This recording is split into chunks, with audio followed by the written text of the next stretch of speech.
Eh bien, bonsoir à tous les amis, supporters, supportrices parisiens, parisiennes, supporters, supportrices d'autres clubs, amoureux, amoureuses du football, bienvenue à vous les amis. Écoutez, je suis très content, très heureux de vous retrouver pour une vidéo spéciale Mercato. Eh oui, il y a du nouveau, il y a des nouveaux noms, il y a des nouveautés, il faut rafraîchir un petit peu, donc je vais donner mon avis, on va en parler tous ensemble. Il y a de quoi parler aujourd'hui. Déjà dans le sens des départs. On sait que maintenant, Ugarte va très certainement quitter le Paris Saint-Germain un an après son arrivée. Ugarte, plein de promesses, plein d'espoir, qui était un choix de Campos. Luis Enrique, quand il arrive au PSG, c'était déjà un transfert qui était fini et validé. Donc, c'était pas forcément un joueur voulu par Luis Enrique. Et on sait maintenant que Luis Enrique ne veut pas de. Ugarte ne rentre pas dans ses plans. Voilà. Hein, donc Ugarte est sur le départ. Le PSG réclame 50 millions d'euros à Manchester United qui est fortement intéressé. De ce qu'on sait récemment, de ce qu'on a appris là, les dernières rumeurs, c'est que le PSG et Manchester poursuivent les négociations, ça se passe bien et on devrait arriver, je pense, à un accord. Bon, Ugarte aura été finalement une déception au PSG puisque, mis à part les premiers mois où il nous a tous éblouis, ensuite il a complètement disparu, je vais quasiment plus, il ne rentre pas dans les plans du Enrique, donc ça n'a pas été le mariage parfait et ça n'a pas marché, ça n'a pas fonctionné. Peut-être qu'avec un autre entraîneur, ça aurait fonctionné. Mais vous savez, on le dira jamais assez, mais il faut que l'entraîneur, voilà, il est à sa disposition des joueurs qu'il souhaite. C'est lui qui veut mettre en place un plan de jeu. Bah écoute, Ugarte, qu'on aime ou qu'on n'aime pas, il ne fait pas partie des profils voulus par Luis Enrique. Bah écoute, voilà, c'est comme ça. Hein, c'est à Luis Enrique de décider qui il veut garder, qui il veut prendre. Bref, donc Ugarte, bah écoutez, 50 millions d'euros. Si au moins il peut nous rapporter un bon billet, 50 millions d'euros, c'est très bien. On l'avait payé, je crois, 65, si je dis pas de bêtises. On avait fait péter la clause, c'était 60, je crois. Ça va. Manchester United, club anglais, beaucoup de droits télé, beaucoup d'argent. Je pense pas que ça va leur poser de problème.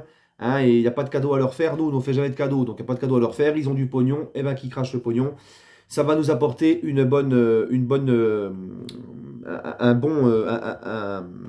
un bon billet, excusez-moi. Et puis, pour le remplacer, le PSG, puisque Ugarte est un 6, le PSG a jeté son dévolu sur João Neves de Benfica. Et ça, c'est une piste voulue par Campos. Bah oui, João Neves, il est dans le catalogue Mendes, donc forcément. Mais c'est une piste aussi prioritaire pour Luis Enrique. Luis Enrique kiffe énormément João Neves. Comme quoi, voilà, il y a des joueurs dans le catalogue de Campos et de Mendes qui vont plaire à Luis Enrique. Donc voilà, à partir du moment où Luis Enrique valide la piste, moi, j'y vois aucun problème. D'accord. Ce qui me pose problème, c'est quand c'est des mecs, tu vois, t'entends par exemple, ah bah Luis Enrique veut un tel, mais Campos il veut un autre. Non, non, non. Il faut s'accorder, faut bosser ensemble. Et Luis Campos doit se mettre au service de Luis Enrique et lui donner les joueurs dont il a besoin. D'accord. Bref. Donc là, c'est une piste, on entend partout que c'est une piste qui est validée par les deux, c'est une priorité pour les deux.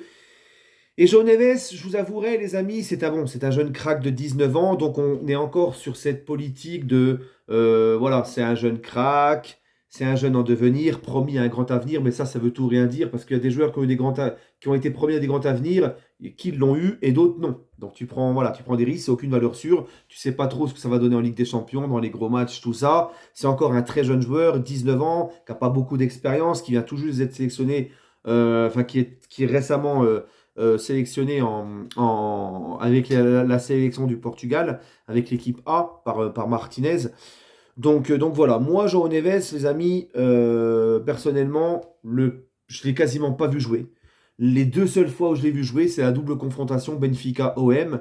Et personnellement, il m'a pas apparu oufissime. Il m'a pas apparu, j'ai pas senti un truc de fou en le voyant. Par contre, j'ai remarqué que c'était un mec qui était très à l'aise balle au pied, qui avait une très bonne technique de balle et qui était vraiment à l'aise pour relancer les ballons. Et ça, justement, c'est une de ses qualités. Parce que quand je vous parle d'un joueur, je me renseigne un minimum sur les réseaux sociaux, le compte Twitter Data qui parle de lui, ce que disent un petit peu les supporters du Benfica sur les réseaux, ce qu'on peut entendre de lui voilà, sur les réseaux, etc., par les gens qui suivent Benfica ou le championnat portugais.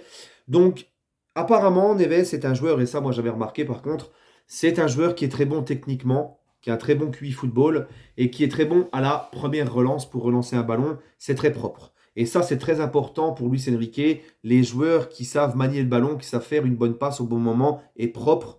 Ça, c'est très important pour Luis Enrique. Et Joao Neves, c'est ce genre de profil de joueur qui est très à l'aise techniquement et qui a une très bonne vision du jeu et qui sait relancer parfaitement le ballon à la première relance. Lui qui est milieu défensif, qui peut aussi dépanner relayeur. C'est un joueur qui, malgré ce qu'on peut penser de lui, vu qu'il est petit en gabarit, gagne quand même beaucoup de duels apparemment. Il n'est pas mauvais du tout dans les duels. Donc moi, franchement, j'aime beaucoup son profil. Ça m'intéresse. C'est un profil Luis Enrique compatible. Et puis Luis Enrique qui aussi est réputé pour faire grandir les jeunes joueurs. Donc pourquoi pas. Maintenant, Benfica est très gourmand. Benfica réclame 120 millions d'euros. Ils veulent que le PSG paye la clause. Voilà. Donc moi, là, par contre, j'estime que c'est très cher pour un gamin de 19 ans qui n'a encore pas de référence au haut niveau. Et puis, apparemment, le PSG aurait proposé 90 millions plus un joueur du PSG, on ne sait pas encore. Bref, on verra bien. Donc, si tu le payes très cher, tu prends encore plus de risques. D'accord? Parce qu'encore une fois, tu n'as pas la certitude que le gamin va être au niveau, va réussir à exploser. Une chose aussi que j'ai oublié de vous dire, c'est qu'à Benfica, apparemment, il a été très régulier cette saison. Il a fait beaucoup de bons matchs, il était très régulier. C'est une vraie satisfaction là-bas du côté du Portugal. Donc on verra bien s'il vient. Mais moi, j'aime beaucoup ce profil. Maintenant, les amis, parmi les autres profils, ça c'est une piste, une vieille piste relancée par le PSG. On l'a appris aujourd'hui par la presse italienne, c'est Victor Osimhen. Victor Osimhen, les négociations ont repris entre le PSG de Laurentiis. Luis Enrique aime beaucoup son profil et le PSG donc aimerait à relancer les discussions. De Laurentiis voudrait le vendre pour la mi-juillet maximum, contrairement à Kvaratskhelia. De Laurentiis souhaite vendre Osimhen. Donc ça, voilà, ça sera moins galère qu'avec Kvaratskhelia. Kvaratskhelia qui est toujours dans le petit papier du PSG, qui a toujours un accord avec le PSG. C'est ce qu'on apprend aussi aujourd'hui. Et il y a un grand froid entre lui et Naples. Donc, wait and see. Comme je vous l'ai dit, Kvaratskhelia, ça va être vraiment le dossier de l'été qui va traîner jusqu'au bout du mercato. Et on verra comment ça va se terminer. Et ça va être très long, ça va être très chiant. Mais Osimhen, il y a vraiment la volonté de De Laurentiis de le vendre, même avant la mi-juillet. Donc ça peut se faire très très vite, parce qu'on est déjà bientôt mi-juillet. Donc ça peut se faire très rapidement, ça peut se faire très vite. On verra. Osimhen apparemment souhaite venir au PSG aussi, de ce qu'on a entendu. Il veut le même salaire qu'il a à Naples. Donc il n'y aura pas de ouais non mais moi je veux gagner plus ou quoi, donc c'est très bien. Et Victor Osimhen, moi c'est un profil qui me plaît beaucoup. Victor Osimhen, c'est un mec qui connaît la Ligue 1, il a joué à Lille, n'oubliez pas. Il connaît la Ligue 1, il a la langue. C'est un joueur qui donne beaucoup sur le terrain, c'est un joueur qui est très bon devant le but, c'est un joueur qui se dépense beaucoup, qui presse, c'est un joueur qui marque beaucoup de buts. Donc moi, franchement, c'est un joueur qui est aussi très intéressant dans l'impact physique. Moi, j'aime beaucoup. Maintenant, si tu fais venir Osimhen, parce que ça risque d'être très cher avec les performances qu'il a fait à Naples, ça devrait être au moins à peu près 80 millions, je pense, un gars comme Osimhen, 70, 80. Bah maintenant, après, tu te dis, oui, mais tu as quand même Kolo Muani et Ramos en tant que neuf au PSG. Donc il va falloir se séparer d'au moins un des deux. Pas les deux, mais au moins un des deux. Parce qu'Osimhen ne peut pas être le seul neuf, il lui faut de la concurrence, une rotation, tout ça. Bref, et être mis en concurrence au quotidien. Luis Enrique ne serait pas contre de se séparer de Ramos ou Kolo Muani pour faire venir Osimhen. Donc c'est dire à quel point Luis Enrique apprécie son profil. Maintenant, les gars, personnellement, s'il faut choisir entre Ramos et Kolo Muani, je préfère faire partir Kolo Muani. Voilà. Hein, Ramos a montré plus de bonnes choses que Kolo Muani sur la première saison. Et personnellement, moi, si on doit en enlever un des deux pour faire de la place à Osimhen, ça serait plus Kolo Muani. Donc, wait and see. Mais en tout cas, Osimhen, pareil, je valide à 2000%. Et c'est quand même lui, par contre, un joueur un peu plus confirmé et qui a aussi quand même des références dans des matchs de haut niveau. D'accord? C'est un joueur de classe internationale. Ok? Maintenant, le PSG est sur Dean Huijsen. Alors lui, par contre, je vous mentirais en vous disant que je le connais. C'est un joueur espagnol. C'est un crack espagnol, un jeune crack espagnol, défenseur central, qui est apparemment... il a les deux pieds. Il a les deux pieds apparemment, il est à l'aise des deux pieds. Il est très grand, il fait 1,97 m, apparemment il est très très grand. C'est un jeune joueur espagnol et Luis Enrique le kiffe. Le kiffe pour ses qualités que je vais évoquer tout de suite, mais c'est un joueur donc qui évolue à la Juve, qui a été prêté à la Roma.